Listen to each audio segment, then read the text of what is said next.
बारिश में गरीब सास बहू का 1 रुपए में बैंगन के पकौड़े और चाय। अरे इस बारिश के मौसम में बहन जी, आपके हाथ की गर्मा गर्म मसाला चाय पीकर मजा ही आ जाता है। लेकिन अगर साथ में कुछ चटपटा खाने के लिए हो तो बात बन जाए। रूपा अपने घर से थोड़ी दूरी पर ठेले पर गर्मा गर्म चाय बेचने का काम करती थी। सुबह से शाम तक ग्राहकों को चाय पिलाकर रूपा अपने चाय का ठेला लेकर मंडी जाती है और वहां से सब्जियां खरीदती है। भैया जी, ये आलू, प्याज और शिमला मिर्च कैसे दिए? बहन जी, सारी सब्जियां 60 रुपए किलो हैं। बताइए कौन सी सब्जी चाहिए आपको? क्या 60 रुपए किलो? भैया सब्जियां बेच रहे हो या हीरे मोती? क्या करे बहन जी, इस साल इंद्रदेव ने इतनी बारिश करवा दी कि आधे से ज्यादा सब्जियां खराब हो गई और जो बची हैं उनके दाम इतने बढ़ गए हैं। तो इसमें हम गरीबों का क्या कसूर है? हम लोग अगर इतनी महंगी सब्जियां खरीदेंगे तो घर कैसे चलाएंगे? तो फिर आप ये बैंगन ले लीजिए, यही सबसे सस्ते हैं, 20 रुपए किलो। 20 रुपए किलो बैंगन सुन रूपा बैंगन ले लेती है। रूपा बहू, तू आ गई? और ये क्या, तू ये बैंगन क्यों लेकर आई है? जानती है ना कि घर में कोई भी बैंगन नहीं खाता। क्या करूं माँ जी, बाजार में सब्जियां इतनी महंगी हो गई हैं कि कुछ खरीद ही नहीं पाई। सिर्फ ये बैंगन ही थे जो 20 रुपए किलो बिक रहे थे। सही कहा बहू, इस बारिश के मौसम में सब्जियों के दाम दुगने हो गए हैं। ये सब छोड़ और गर्मा गर्म अपने हाथ की मसाला चाय बना दे। जब तक इस मौसम में तेरे हाथ की चाय ना पीऊं, मेरा तो कुछ काम करने का मन ही नहीं करता। रूपा जल्दी से सबके लिए चाय बनाती है और पूरा परिवार बारिश के मजे लेकर चाय पीने लगता है। बारिश के मौसम में चाय थोड़ी अधूरी अधूरी लग रही है, क्यों ना आप हमारे लिए पकौड़े बनाओ? हाँ भाभी, मेरा भी इस बारिश के मौसम में पकौड़े खाने का बड़ा मन कर रहा है। जल्दी से पकौड़े बना दो ना। अपनी नंद और बेटी की बात सुन रूपा पकौड़े बनाने के लिए जैसे ही जाती है। मैं पकौड़े कैसे बनाऊं? घर में तो कोई भी सब्जी नहीं बची और सबका पकौड़े खाने का भी काफी मन हो रहा है। सिर्फ बैंगन रखे हुए हैं। अरे हाँ, मैं बैंगन के पकौड़े भी तो बना सकती हूँ। अब बैंगन की सब्जी तो कोई खाएगा नहीं, क्यों ना सबके लिए चटपटे बैंगन के पकौड़े बना दूं। आज तो सब उंगलियां चाटते रह जाएंगे। रूपा जल्दी से बैंगन लेकर उसे गोल गोल काट लेती है और बेसन के अंदर तरह तरह के मसाले डालकर उन कटे हुए बैंगन को उसमें डुबोकर गर्मा गर्म तलकर सबको देती है। ये लीजिए गर्मा गर्म बैंगन के पकौड़े खाइए। क्या बैंगन के पकौड़े? भाभी, आप जानती हो कि हम में से कोई भी बैंगन के पकौड़े नहीं खाता। हाँ माँ, बैंगन के पकौड़े छी होते हैं, मैं नहीं खाऊंगी इन्हें। ऐसे नहीं कहते बेटा, एक बार खाकर तो देखो, ये तुम दोनों को बहुत पसंद आएंगे। रूपा के कहने पर अंतरा और सृष्टि जैसे ही बैंगन के पकौड़े खाती हैं।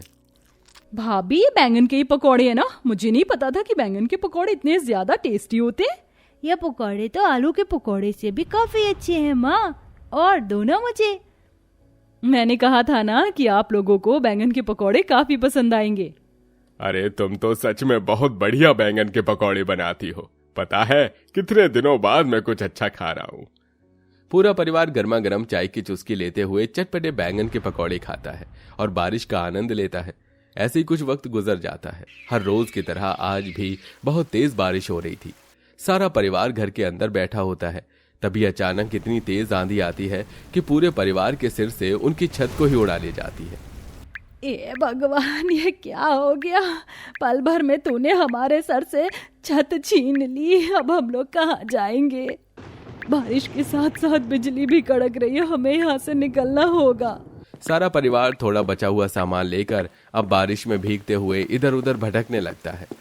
तभी उन सबको सड़क किनारे कुछ गरीबों की झोपड़पट्टी दिखाई देती है, जिसे देख अब वो लोग भी अपनी छोटी सी झोपड़ी बनाकर उसमें रहने लगते हैं। इनका बुखार तो पहले से भी काफी ज्यादा बढ़ गया, अब क्या करें? अब तो इस चाय को बेचकर भी गुजारा नहीं होता है। बहुत दिनों से एक बात थी, लेकिन अपने हालातों को देखते हुए मैं तुझे कह नहीं पाई। तू चाय के साथ साथ बैंगन के पकौड़े बनाकर क्यों नहीं बेचती? क्या पता इससे ही हम 2-4 पैसे कमा सके। हाँ भाभी, माँ बिल्कुल ठीक कह रही हैं। और आप तो वैसे भी बैंगन के पकौड़े इतने स्वादिष्ट बनाती हो। आप और माँ कल से ही चाय के साथ बैंगन के पकौड़े बेचना शुरू कर दीजिए। मैं भैया और अंतरा को संभाल लूंगी। दामिनी अपनी नाक की सोने की लौंग बेचकर मिलने वाले थोड़े बहुत पैसों से बैंगन के पकौड़े बनाने का सारा सामान ले आती है और अगले दिन ही दोनों सास बहू मिलकर गर्मा गर्म बैंगन के पकौड़े बनाती हैं और ठेले पर बेचने के लिए निकल जाती हैं। आइए आइए और बरसात के मौसम में गर्मा गर्म चाय के साथ बैंगन के पकौड़े खाइए। माँ मुझे भी पकौड़े खाना है। 1 प्लेट आलू और प्याज के पकौड़े देना। हम सिर्फ बैंगन के पकौड़े ही बेचते हैं। नहीं, मुझे बैंगन नहीं पसंद माँ। अरे बेटा, एक बार खा कर देखो, तुम्हें बहुत पसंद आएंगे।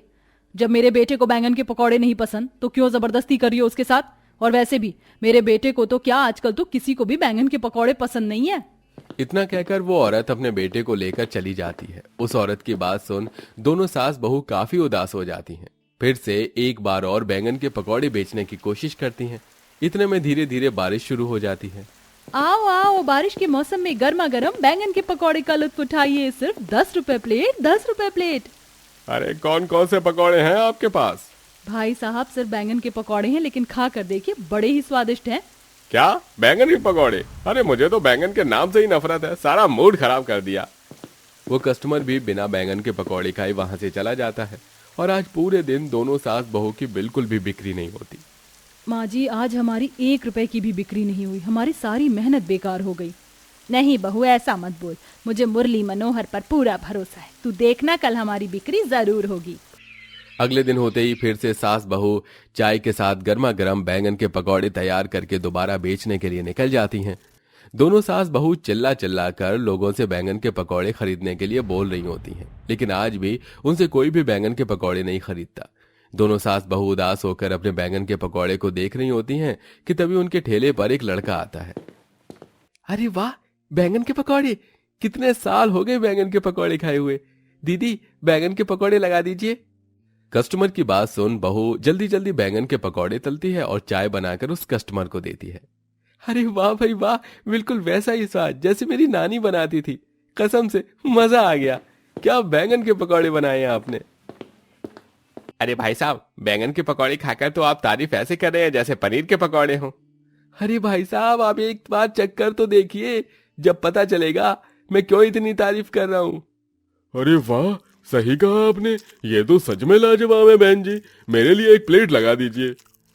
उन लोगों को बैंगन के पकौड़े की तारीफ करता देख आसपास के लोग भी अब सास बहू के ठेले से गर्मा गर्म बैंगन के पकौड़े और चाय लेते हैं, जिससे आज उनकी काफी अच्छी कमाई हो जाती है। मैं कहती थी ना बहू कि आज हमारी बिक्री जरूर होगी। देख, सारे के सारे बैंगन के पकौड़े और चाय खत्म हो गई।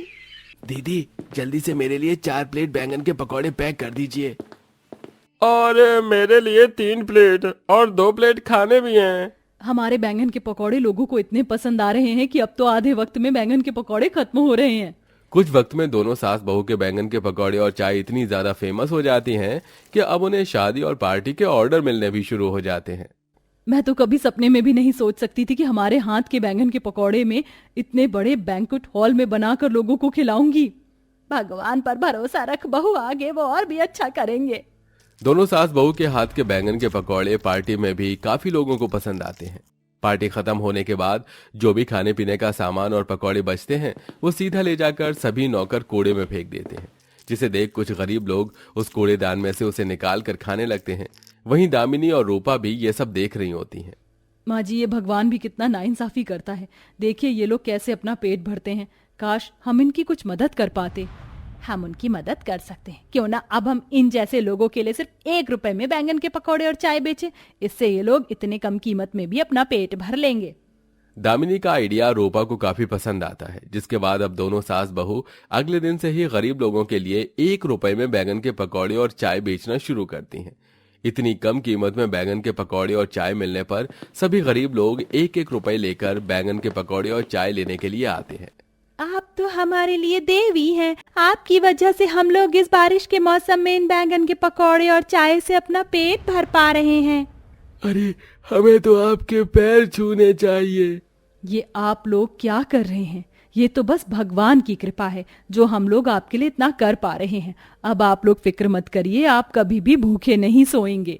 अपनी मेहनत और गरीबों की दुआओं के चलते सिर्फ कुछ ही वक्त में दोनों सास बहू ठेले से अपना एक छोटा सा रेस्टोरेंट खोल लेते हैं, जिसमें वो बैंगन के पकौड़े के साथ साथ और भी कई तरह के पकौड़े बनाते हैं। वहीं आज भी 1 रुपए में ही वो गरीब लोगों को बैंगन के पकौड़े और चाय देते हैं, जिसके चलते उनकी उन्नति आज भी होती रहती है।